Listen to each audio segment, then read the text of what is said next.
ஒரே இடத்துல தான் நமக்கு அடுத்தடுத்த கனமழை அப்படிங்கிறது பதிவாக வாய்ப்புகள் இருக்கு. அது எந்த பகுதி அப்படின்னு சொல்லி நம்ம பார்க்க போகிறோம். நண்பர்களே மறக்காம நீங்க லைக் பண்ணுங்க, சப்ஸ்கிரைப் பண்ணி தொடர்ந்து சப்போர்ட் பண்ணுங்க.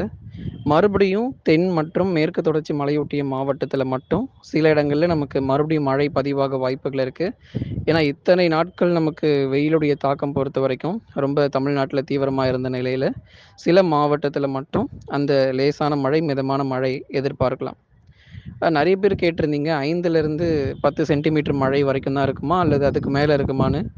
அவ்வளவு மழை நம்ம எதிர்பார்க்க முடியாது. 2 சென்டிமீட்டர்லேருந்து 4 சென்டிமீட்டருக்குள்ளாக தான் இந்த தென் மாவட்டங்கள் மற்றும் மேற்கு தொடர்ச்சி மலையொட்டிய மாவட்டத்தில எதிர்பார்க்க முடியும்.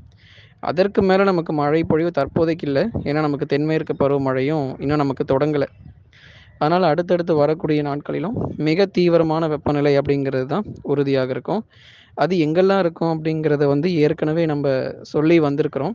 அடுத்து வரக்கூடிய நாட்கள்ல வட தமிழக கடலோர மாவட்டங்கள், உள் மாவட்டங்கள்ல இந்த வெப்பம் அப்படிங்கிறது கடுமையாக அதிகரிக்கும். உள் மாவட்டங்கள் அப்படின்னு நம்ம எடுத்துக்கிட்டோம்னா, அதுதான் சேலம், கரூர், நாமக்கல், திருப்பூர், ஈரோடுல உங்களுக்கு வந்து இதுவரைக்கும் நம்ப 39 டிகிரி செல்சியஸ் அப்படிங்கிறது கொடுத்துருக்குறோம். ஆனா, இனிமே வரக்கூடிய நாட்கள்ல 41 டிகிரி செல்சியஸ் அப்படிங்கிறது உள் மாவட்டத்தில வந்து பதிவாகிரும். கடலோர மாவட்டங்கள் சென்னை, திருவள்ளூர், காஞ்சிபுரம், செங்கல்பட்டு, விழுப்புரம், கடலூர், புதுச்சேரி, காரைக்கால், கள்ளக்குறிச்சி இந்த இடங்களிலும் நமக்கு பெரும்பாலான பகுதிகள்ல பகல் நேர வெப்பநிலை அப்படிங்கிறது ரொம்ப தீவிரமாக இருக்கும். மிக கடுமையாகவும் அதிகரிக்க வாய்ப்புகள் இருக்கு. அடுத்தடுத்து வரக்கூடிய நாட்கள்ல மிக கடும் வெப்பம் அப்படிங்கிறது உறுதியாகியிருக்கு. ஏன்னா, இதுவரைக்கும் உங்களுக்கு லேசான வெயில் அப்படிதான் நம்ப பார்த்திருப்போம். ஆனா, இனி அடுத்து வரக்கூடிய நாட்கள்ல மிக கடும் வெப்பம் அப்படிங்கிறது எல்லா இடங்களிலுமே நமக்கு பதிவாக ஆரம்பிச்சிரும். பகல் நேரங்கள்ல பெரும்பாலும் வெளிய செல்கிறத தவிர்த்துக் கொள்ளுங்க. ஏன்னா நெறைய பேர் கேட்டிருந்தீங்க, பகல் நேரங்கள்ல வெளிய போகலாமா அப்படின்னு சொல்லிட்டு. பகல் 12 மணி முதல் 3 மணி வரைக்கும் இந்த வெயிலுடைய தாக்கம் அப்படிங்கிறது ரொம்ப தீவிரமாகவும், ரொம்ப கடுமையான அனல் காற்றுமாக நமக்கு இருக்கும்.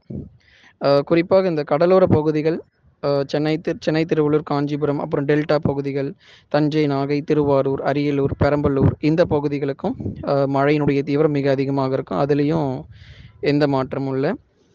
தென்மேற்கு பருவமழை பொறுத்தவரைக்கும் நமக்கு மே மாதங்கள்ல தொடங்க வாய்ப்புகள் இருக்கு. ஏன்னா, எப்போ தொடங்கும் அப்படிங்கிறது கேட்டிருந்தீங்க.